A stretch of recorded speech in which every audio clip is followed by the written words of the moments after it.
Ari, kapal-kapal ng salamin ito noon pa eh. Kaya dapat dito ka banda sa unahan. Hindi ka naman namin hindi, sabi ko para mabasa. Sige, ganito lang yung gana kasi hahawak tayo ng firearms. Ngayon, basically, alam niyo naman yung firearms, delikado yan. It was created for a very special purpose. Ngayon, yung firearms dito, hindi pang hayop yan.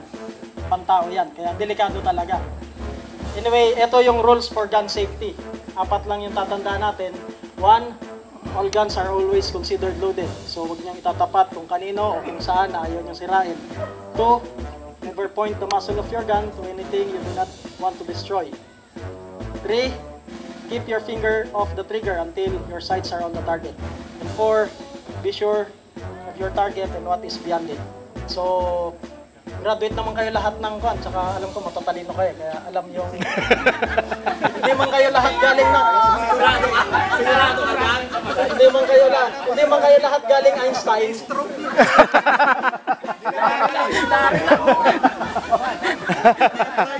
Hindi man kayo galing lahat ng Einstein, pero alam ko naintindihan yan. At saka yung implications nito pag kasi firearms yung hahawakan natin, ang tama ng bala ay wasak. Buti kung bukol lang yung tama niyan, tolerable pa. Pero we don't want any accident.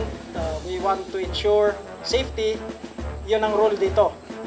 Nonetheless, meron tayong medical personnel tsaka may ambulansya doon sa taas na naghihintay kung ano tayo.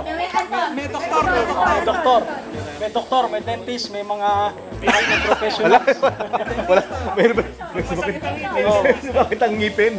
Anyway, so yun lang ang ano ko. Then magkakaroon tayo ng mga range officer. Kindly sundin lang ninyo, sundin natin yung advice nila kung ano yung wag pasaway. Anyway, yun lang bago tayo sumalang kasi umiinit na. Kung gusto nating medyo mas malilim, baka pwede nating hintay-hintayin, ipaganong ko yung tent doon. Ipalok. Okay na yan. Sige. Sige, so kung may tanong pa kayo? Are there any questions? Barila na.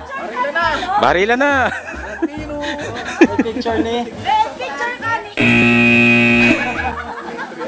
Nako, huli na naman sa ano yun ah.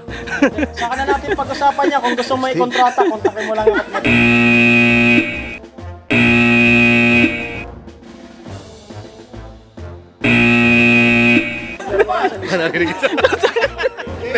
Dito na tayo sa baba.